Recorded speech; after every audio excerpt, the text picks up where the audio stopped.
August 14th, City Council, we call to order. Please stand for the Pledge of Allegiance and a moment of silence.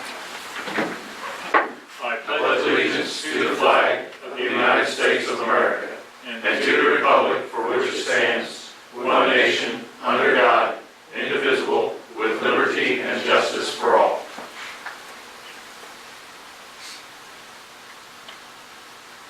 Thank you.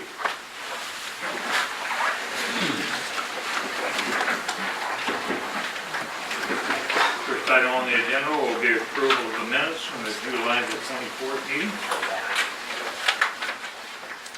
Make a motion to approve the minutes as received. Second.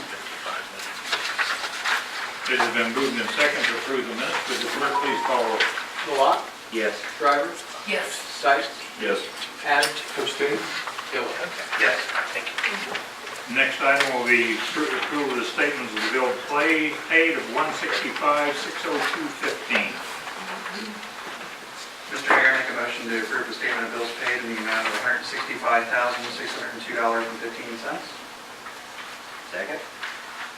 It has been moved and seconded to approve the statement of the bill paid. Would the clerk please call roll? Malott? Yes. Driver? Yes. Stice? Yes. Adams? Yes. Gillen?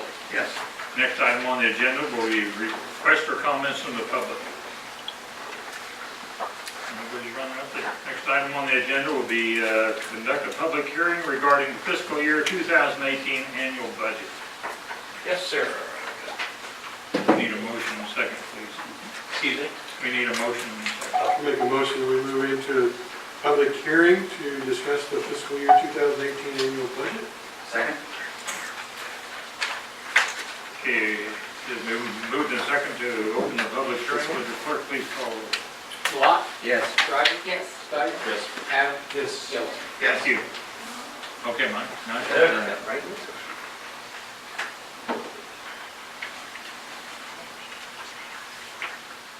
Writing something down. Okay. Got a spot?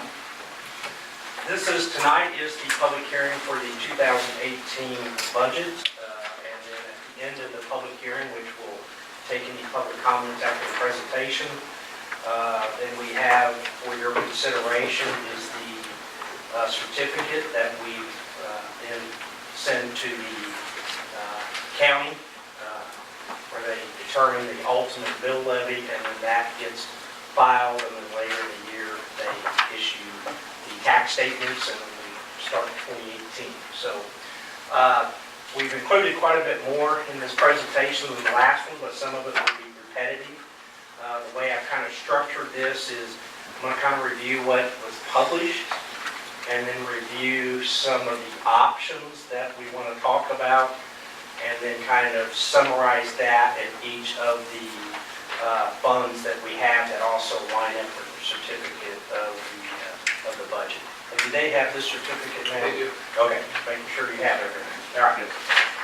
I won't go through the critical success factors. As you know, we do have these 6 critical success factors. We use this as part of the budget process.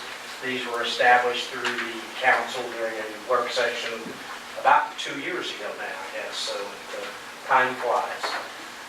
Next slide. So again, when we start the budget process from a staff standpoint, some of the things we try to always look at, obviously, is those critical success factors, trying to align the budget with those, maintaining our financial stability when we're talking about reserves and some of our other financial policies. We want to maintain an attractive and keep our employees. We have a good workforce. We want to maintain that. We obviously want to be responsible with the tax dollars that are entrusted to us. We understand that these are not our dollars, these are the public dollars, and we keep that in mind as an organization, both on individual levels and departmental levels, so we keep that. And then we always strive to try to have a balanced budget. Not always the easiest thing to accomplish, but we certainly strive to do that. So really we're going to focus our time in the general fund because that's where most of the dollars are at, that's where most of the activities at. So as we published and presented at the last meeting, Just to give some ideas, so the first part of this is all going to be what was published and what we presented last month. But in 2016, we ended the year from the audit in a positive territory of about $85,000. Now, we did not necessarily budget to be there. 2017, when we adopted our budget, we were expecting that expenditures could exceed revenues by about $165,000. We now are looking at that number being close to $65,000, so about $100,000 shift. Some of that's on the revenue side, some of that's on the expenditure side. And as presented for publication purposes, we showed revenues in about the $5,469,000 and expenses of about $5.7 million.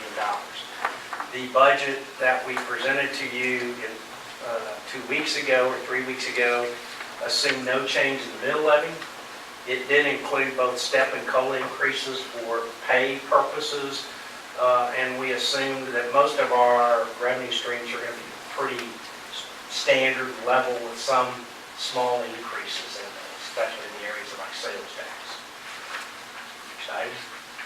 As we said, one of the things we always look at is our unencumbered cash.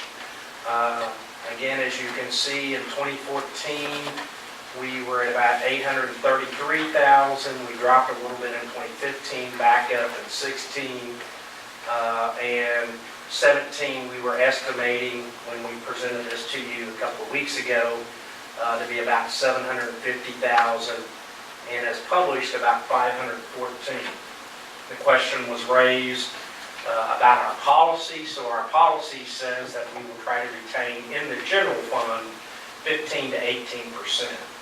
And there's different ways to measure it, but the way I'm going to use tonight is what was our 2017 estimated expenditures, because that's kind of where we expect year end, and how does 2018 fund balance, because that's really what you would potentially be tapping into, work. So assuming the 2017 estimated expenditures of about $5.4 million, we would hope to have a reserve of around $816,000.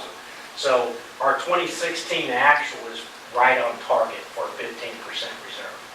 17 obviously is below that, and as published, we would be below 10% as far as what we proposed at that time related to our fund balance reserves.